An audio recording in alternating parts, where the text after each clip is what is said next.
ತಾಳಿಕೋಟೆಯ ತಾಲೂಕಾ ಹೋರಾಟ ಸಮಿತಿಯ ವತಿಯಿಂದ ಸುಮಾರು 32 ದಿನಗಳವರೆಗೆ ಜಾತ್ಯತೀತವಾಗಿ, ಪಕ್ಷಾತೀತವಾಗಿ, ಧರ್ಮಾತೀತವಾಗಿ ಇವತ್ತು ಏನು ತಾಳಿಕೋಟೆ ತಾಲೂಕಾ ಅಂತೇಳಿ ಹಿಂದಿನ ಸರ್ಕಾರ ಇದ್ದಾಗ ಘೋಷಣೆ ಆದದ್ದು. ಯಾಕಪ್ಪ ಅಂತಂದ್ರೆ ಈ ತಾಲೂಕಿನ ಹಳ್ಳಿಯ ಎಲ್ಲ ಜನರಿಗೆ ಆಡಳಿತದ ದೃಷ್ಟಿಯಿಂದ ಅನುಕೂಲ ಆಗಲಿ ಅನ್ನೋ ಉದ್ದೇಶದಿಂದ ಸರ್ಕಾರ ಅನೇಕ ತಾಲೂಕುಗಳನ್ನು ಹಿಂದಿನ ಸರ್ಕಾರದಲ್ಲಿ ಘೋಷಣೆ ಮಾಡಿದರು. ಆ ನಿಮಿತ್ತವಾಗಿ ಇವತ್ತು ತಾಳಿಕೋಟೆಯಲ್ಲಿ ಸಾರ್ವಜನಿಕರ ಹಿತಕ್ಕಾಗಿ ಏನಿವತ್ತು ಪ್ರಜಾಸೌಧ ಹೊಸ ಕಟ್ಟಡವನ್ನು ಕಟ್ಟಬೇಕು ಅಂತೇಳಿ ಈಗಾಗಲೇ ಸರ್ಕಾರ ಅದಕ್ಕೆ ಸ್ವಲ್ಪ ಹಣವನ್ನು ಕೂಡ ಮೀಸಲಾಗಿಟ್ಟಿದೆ. ನಾನು ಹೇಳೋದಿಷ್ಟೇ, ಯಾವುದೇ ಜನಪ್ರತಿನಿಧಿ ಆಗಲಿ, ಯಾವುದೇ ಪಕ್ಷದ ಜನಪ್ರತಿನಿಧಿಗಳಾಗಲಿ ಸಾರ್ವಜನಿಕವಾಗಿ ಯಾವುದೇ ಕೆಲಸವನ್ನ ಮಾಡಬೇಕಪ್ಪ ಅಂತಂದ್ರೆ ಫಸ್ಟು ಈ ತಾಲೂಕಿನ, ಈ ತಾಳಿಕೋಟೆ ನಗರದ ಎಲ್ಲ ಮುಖಂಡರನ್ನ, ಹಿರಿಯರನ್ನ ಮೊದಲು ಕರೆದು ಯಾವುದೇ ಇಲ್ಲ. ಯಾಕಂದ್ರೆ ಶಾಸಕರ ಆದ್ಮೇಲೆ ನಾವು ಕೇವಲ ಒಂದು ಪಕ್ಷಕ್ಕೆ ಶಾಸಕರಾಗಲ್ಲ. ನಾವು ಶಾಸಕರಾದ್ಮೇಲೆ ಇಡೀ ಜನರಿಗೆ ಶಾಸಕರು. ಹೀಗಿರುವಾಗ ಶಾಸಕರು ಈ ತಾಳಿಕೋಟೆಗೆ ಬಂದು ಒಂದು ಪ್ರೆಸ್ ಮೀಟಿಂಗ್ ಮಾಡಿ ಎಲ್ಲ ಹಿರಿಯರನ್ನ, ಎಲ್ಲ ಮುಖಂಡರನ್ನ, ಎಲ್ಲ ಪಕ್ಷದ ಮುಖಂಡರನ್ನ ಕರೆಸಿ ಎಲ್ಲಿ ಪ್ರಜಾಸೌಧ ಮಾಡಿದ್ರೆ ಅನುಕೂಲ ಆಗುತ್ತೆ ಜನರಿಗೆ ಅನ್ನೋದನ್ನ ವಿಚಾರ ಮಾಡಿದ್ರೆ ಬಹುಶಃ ಈ ಸಮಸ್ಯೆ ಬರ್ತಿದ್ದಿಲ್ಲ ಅಂತ ನನಗೆ ಅನಿಸ್ತಾ ಇದೆ. ಇದು ಕೇವಲ ಒಂದು 3-4 ಜನ ಮಾತು ಕೇಳಿ ನಾವು ಮಾಡಿದೇವಪ್ಪ ಅಂತಂದ್ರೆ ಈ ಸಮಸ್ಯೆ ಬರ್ತದೆ. ಈ ಹೋರಾಟ ಶಾಸಕರ ವಿರುದ್ಧವಾದಂಥ ಹೋರಾಟ ಅಲ್ಲ, ಯಾವ ವ್ಯಕ್ತಿ ವಿರುದ್ಧವಾದಂಥ ಹೋರಾಟ ಅಲ್ಲ ಇದು. ಯಾಕಪ್ಪ ಅಂತಂದ್ರೆ ಈ ಪ್ರಜಾಸೌಧ ನಾ ಎಲ್ಲಿ ಅನ್ನೋದು ನಾನು ನೋಡಿಲ್ಲ. ನಾವು ನಿಮ್ಮ ಯೂಟ್ಯೂಬ್ನಲ್ಲಿ ಅಲ್ಲಿ ನಿಮ್ಮ ಹೋರಾಟದ ಇಲ್ಲ, ಸುಮಾರು 4.5 ಕಿಲೋಮೀಟರ್ಗಿಂತ ದೂರ ಆಗುತ್ತೆ ಅಂತ ಹೇಳೋದನ್ನ ನಾನು ಕೇಳಿದ್ದೀನಿ. ಮತ್ತೆ ನನಗೆ ಇಲ್ಲಿ ಎಲ್ಲಿ ಸಾರ್ವಜನಿಕ ಸ್ಥಳ ಇದೆ ಅಂತ ನನಗೂ ಕೂಡ ಗೊತ್ತಿಲ್ಲ. ಯಾಕಂದ್ರೆ ಈ ಗ್ರಾಮದ ಹಿರಿಯರಿಗೆ ಮತ್ತು ಮುನ್ಸಿಪಾಲಿಟಿಯಲ್ಲಿ ಕೆಲಸ ಮಾಡಿದಂಥ ಸದಸ್ಯರಿಗೆ ನಿಮಗೆಲ್ಲ ಗೊತ್ತಿರ್ತದೆ ಎಲ್ಲಿರ್ತದೆ, ಎಲ್ಲಿದೆ ಅನ್ನೋದು. ಅದು ನನಗೆ ಗೊತ್ತಿಲ್ಲ. ಇವತ್ತು ನಾ ಹೇಳಿದಿಷ್ಟೇ, ಸ್ವಲ್ಪ ಶಾಸಕರು ಆ ಪ್ಲೇಸ್ ಅನ್ನ ಆಯ್ಕೆ ಮಾಡೋದರಲ್ಲಿ ಸ್ವಲ್ಪ ಎಡವಿದಾರ ಅಂತ ನನಗೆ ಅನಿಸ್ತಾ ಇದೆ. ಈಗೇನು ಟೈಮ್ ಮೀರಿಲ್ಲ, ಇನ್ನೂ ಕಾಲ ಮಿಂಚಿಲ್ಲ. ಯಾಕಪ್ಪ ಅಂತಂದ್ರೆ ಈ ಹೋರಾಟದಲ್ಲಿ ಎಲ್ಲ ನಮ್ಮ ಕಾಂಗ್ರೆಸ್ ಪಕ್ಷದ ಮುಖಂಡರ ಹೆಚ್ಚಿನ ಸಂಖ್ಯೆಯಲ್ಲಿ ಅದಾರ ಮತ್ತು ಬಿಜೆಪಿ ಪಕ್ಷದ ಮುಖಂಡರು ಇಲ್ಲದಾರ. ಅದಕ್ಕೆ ನಾನು ಹೇಳಿದಿಷ್ಟೇ, ಯಾಕಂದ್ರೆ 32 ದಿನ ಆಗಿದೆ. ಈ ಪ್ರಜಾಪ್ರಭುತ್ವ ವ್ಯವಸ್ಥೆಯಲ್ಲಿ ಹೋರಾಟ ಮಾಡುವಂತ ಹಕ್ಕು ಎಲ್ಲರಿಗೂ ಕೂಡ ಇದೆ. ಹೀಗಿರುವಾಗ ನನಗನ್ನಿಸ್ತಾ ಇದೆ, ಶಾಸಕರು ಇಲ್ಲಿ ಬಂದು ಹೋಗಿದಾರೋ ಇಲ್ಲವೋ ಗೊತ್ತಿಲ್ಲ, ನನಗೆ ಬಂದಿಲ್ಲ. ಬಹುಶಃ ಕೆಲವೊಂದು ದಿನ IB-ಯಲ್ಲಿ ಕೆಲವು ಮುಖಂಡರ ಜೊತೆಗೆ ಮೀಟಿಂಗ್ ಮಾಡಿದ್ದಾರೆ ಅಂತ ಹೇಳಿದ್ವಿ. ಈಗ ನಾವು ಹೇಳೋದಿಷ್ಟೇ, ಇನ್ನೂ ಸಮಯ ಮೀರಿಲ್ಲ. ನೀವು DC ಅವರ ಕರ್ಕೊಂಡು, ತಹಸೀಲ್ದಾರರನ್ನ ಕರ್ಕೊಂಡು, AC ಅವರನ್ನ ಕರ್ಕೊಂಡು ಈ ತಾಲೂಕಿನ ಎಲ್ಲ ಪಕ್ಷದ ಮುಖಂಡರ ಜೊತೆಗೆ ಸಾರ್ವಜನಿಕರ ಚರ್ಚೆ ಮಾಡಿ ಸಾರ್ವಜನಿಕರು ಎಲ್ಲಿ ಹೇಳ್ತಾರೋ ಅಲ್ಲಿ ಮಾಡಿದ್ರಪ್ಪ ಅಂತಂದ್ರೆ ಅದಕ್ಕೆ ಪ್ರಜಾಸೌಧ ಆಗ್ತಾರೆ. ಯಾಕೆಂತಂದ್ರೆ ಇಲ್ಲಿಂದ ನೀವು 4.5 ಕಿಲೋಮೀಟರ್ ಹೋಗ್ಬೇಕಪ್ಪ ಅಂತಂದ್ರೆ ಈಗ ನಮ್ಮಂತರಿಗೆ ಏನಾಗಲ್ಲ, ಗೌಡ್ರಿಗೆ ದೊಡ್ಡವ್ರಿಗೆ ಏನಾಗಲ್ಲ, ಕಾರ್ ಇರ್ತದ ಬಸ್ಕೊಂಡು ಹೋಗ್ಬಿಡ್ತೀವಿ. ಯಾಕಂದ್ರೆ ಪ್ರಜಾಸೌಧ ಅಂತಂದ್ರೆ ದಿನನಿತ್ಯ ಸಮಸ್ಯೆಗಳಿರ್ತವೆ, ದಿನನಿತ್ಯ ಇಲಾಖೆಗಳಿಗೆ ಹೋಗ್ಬೇಕಾಗಿದೆ. ಯಾಕಪ್ಪ ಅಂತಂದ್ರೆ ಇವತ್ತಿನ ಆಡಳಿತ ವ್ಯವಸ್ಥೆಯಲ್ಲಿ ಹೆಂಗಾಗಿದೆ ಅಂತಂದ್ರೆ ಒಂದು ಕೆಲಸ ಆಗ್ಬೇಕಪ್ಪ ಅಂತಂದ್ರೆ 10 ಸಲ ಚಪ್ಪಲಿ ಹಿಡ್ಕೊಂಡು ತಿರುಗಬೇಕವ. ಈಗ ಯಾರಾದ್ರೂ ಸ್ವಲ್ಪ ರಾಜಕಾರಣಿಗಳು ಪರಿಚಯ ಇದ್ರೆ ಅವ್ರ ಲೀಡರ್ ಇದ್ರೆ ಒಂದು ಫೋನ್ ಮಾಡಿದ್ರೆ ಬರ್ರಿ ಅಂತ ಹಿಂಗೆ ಮಾಡಿ ಕಳಿಸ್ಬಿಡ್ತಾರೆ. ಅದೇ ಒಬ್ಬ ಸಾಮಾನ್ಯ ವ್ಯಕ್ತಿ, ಸಾಮಾನ್ಯ ರೈತ ಹೋದಪ್ಪ ಅಂತಂದ್ರ ಅವ್ನು ಒಳಗನು ಬಿಡಲ್ಲ ಅವ್ರು ಜಲ್ದಿ.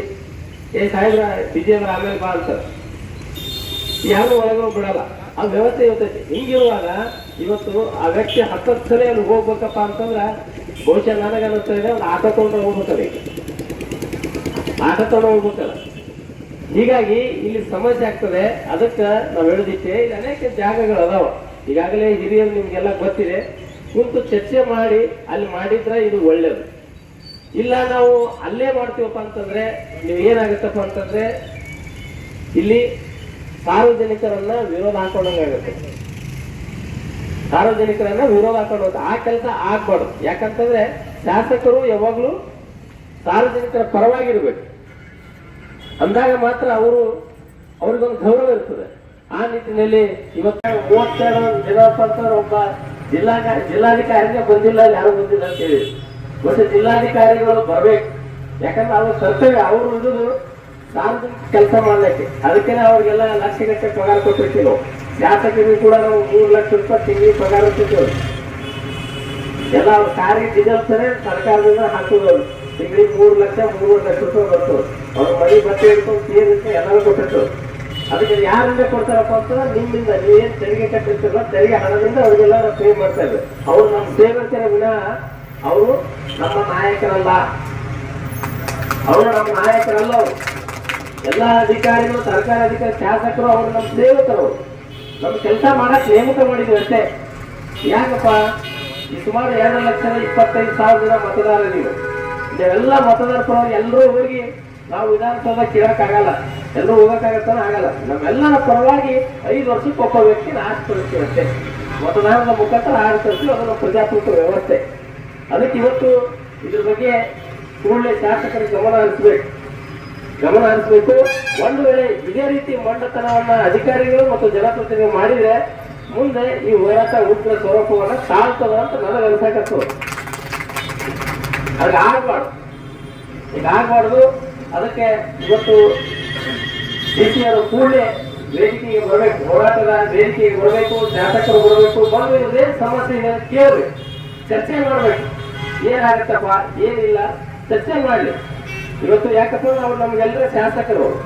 ಆ ದೃಷ್ಟಿಯಿಂದ ನಾನು ಈ ಮಾತನ್ನು ಹೇಳ್ತಾ ಇದ್ದೇನೆ. ನನಗೆ ಯಾವುದೇ ಜನಪ್ರತಿನಿಧಿ ಮೇಲೆ ಆಗಲಿ, ಅಧಿಕಾರಿಗಳ ಮೇಲೆ ಆಗಲಿ ನಮ್ಗೆ ಯಾವುದೇ ವೈಯಕ್ತಿಕ ದ್ವೇಷ ಇಲ್ಲ. ಅದಕ್ಕೆ ಇವತ್ತು ತಾವೆಲ್ಲರೂ ಕೂಡ ಬಂದು ಈ ಸಮಸ್ಯೆಯನ್ನು ಆಲಿಸಿದ್ರೆ ಸಮಾಜಕ್ಕೂ ಒಳ್ಳೇದಾಗುತ್ತೆ, ಸಾರ್ವಜನಿಕ ಒಳ್ಳೇದಾಗುತ್ತೆ ಅಂತ ನನಗೆ ಅನಿಸ್ತಾ ಇದೆ.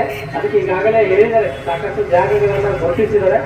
ಆ ಜಾಗಗಳಲ್ಲಿ ಯಾವ್ದಾದ್ರು ಒಂದು ಜಾಗವನ್ನು ಆಯ್ಕೆ ಮಾಡ್ಬೋದು.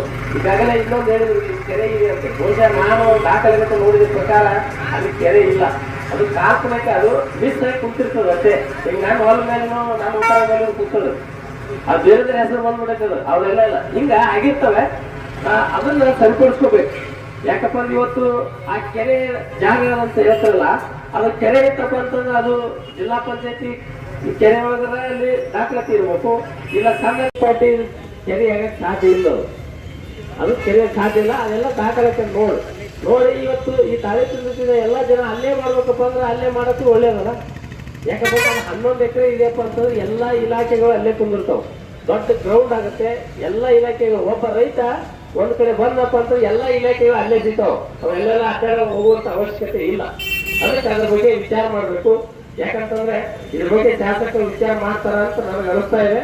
ಮಾಡಲಿಲ್ಲಪ್ಪ ಅಂತಂದ್ರೆ ನಾವು ಹೇಳ್ತಾ ಇದ್ದೇವೆ, ಇದು ಪಕ್ಷದ ವಿರುದ್ಧ ಹೋರಾಟವಲ್ಲ, ಒಬ್ಬ ವ್ಯಕ್ತಿ ವಿರುದ್ಧ ಹೋರಾಟ ಅಲ್ಲ. ಇದು ಸಾರ್ವಜನಿಕ ಹೋರಾಟ ಆಗಿ ಇದು ಮುಂದೆ ಒಂದು ದೊಡ್ಡ ಸ್ವರೂಪವನ್ನ ಪಡ್ಕೋತದೆ. ಈಗಾಗಲೇ ನಮ್ಮ ರೈತ ಸಂಘದ ಗೌರವಾಧ್ಯಕ್ಷರು, ರಾಜ್ಯ ರೈತ ಸಂಘದ ಗೌರವಾಧ್ಯಕ್ಷರ ಜೊತೆಗೆ ನಾನು ಮಾತಾಡಿದೆ. ನಾನು ಕೂಡ ರಾಜ್ಯ ರೈತ ಸಂಘದ ಒಬ್ಬ ಸದಸ್ಯನಿದೆ. ನಾನು ಇವತ್ತು ನನ್ನನ್ನು ಕೂಡ ರಾಜ್ಯದ ಉಪಾಧ್ಯಕ್ಷರಾಗಿ ಆಯ್ಕೆ ಮಾಡ್ತಾ ಇದ್ದಾರೆ. ಅದಕ್ಕೆ ಇವತ್ತು ನಾನು ಅವ್ರು ಹೇಳಿದ್ರು, ಹಿಂಗೆ ಆಗ್ತಾ ಇದೆ ಸರ್, ಏನ್ ಮಾಡೋದು ಅಂತೇಳಿ. ಅದಕ್ಕೆ ಅವರು ಮಾತು ಹೇಳಿದ್ರು, ಇಲ್ಲ ನೀವೆಲ್ಲ ಎಷ್ಟು ತಾಳಿಕೋಟಿಗೆ ಎಷ್ಟು ಹಳ್ಳಿಗಳು ಬರ್ತಾವಲ್ಲ ತಾಲೂಕಿಗೆ, ಎಲ್ಲ ಹಳ್ಳಿಯ ರೈತರನ್ನ ಎಲ್ಲರನ್ನ ಪಕ್ಷಾತೀತವಾಗಿ ಕರೀರಿ, ನಾನು ಬರ್ತೇನೆ. ನಾವೆಲ್ಲರೂ ಸೇರಿ ಒಂದು ವೇಳೆ ಡಿಸಿಗೆ ಮತ್ತು ಶಾಸಕರಿಗೆ ಏನಪ್ಪ ಅಂತಂದ್ರೆ ಒಂದು ಸಮಯವನ್ನು ಕೊಡೋಣ, ಒಂದು ದಿನಾಂಕವನ್ನು ಕೊಡೋಣ. ಈ ದಿನಾಂಕಕ್ಕೆ ನೀವು ಬಂದು ನಮ್ಮ ಬೇಡಿಕೆಯನ್ನು ಆಲಿಸಬೇಕು. ಒಂದು ವೇಳೆ ಆ ದಿನಾಂಕ ಬಂದ ಬೇಡಿಕೆಯನ್ನು ಆಲಿಸದೇ ಇದ್ರೆ ನಾವು ರಸ್ತೆಯನ್ನು ತಡೆಗಟ್ಟಿ ಹೋರಾಟವನ್ನು ಮಾಡಬೇಕಾಗುತ್ತೆ. ಆ ಹೋರಾಟ ಆದ ನಂತರ ಏನು ಸಮಸ್ಯೆಗಳಾಗ್ತಾವಲ್ಲ ಆ ಸಮಸ್ಯೆಗಳಿಗೆ ಯಾರು ಹೊಣೆ ಆಗ್ತಾರಪ್ಪ ಅಂದ್ರೆ ಒಂದು ತಾಲೂಕಾ ದಂಡಾಧಿಕಾರಿ, ಇನ್ನೊಂದು ಈ ಜಿಲ್ಲೆಯ SP ಮತ್ತು DC ಇವರೇ ಹೊಣೆಗಾರರಾಗ್ತಾರೆ. ಆ ರೀತಿ ಆಗ್ಬಾರ್ದಪ್ಪ ಅಂತಂದ್ರೆ ನೀವು ನನ್ನ ಒಂದು ಕಳಕಳಿ ಏನಪ್ಪಾ ಅಂತಂದ್ರೆ ನೀವೆಲ್ಲ ಹೋರಾಟಗಾರರಿದ್ರಿ, ಎಲ್ಲರೂ ಇದ್ರಿ. ನಾವು ಇಲ್ಲೇ 8 ದಿನ ಅಂತ ಕುಂದ್ರಾಕ ಆಗ್ತದೆ. ನೀವು ಕೂತ್ರೆ ನಮಗೆ ಕೇಳಲ್ಲ ಅವರು.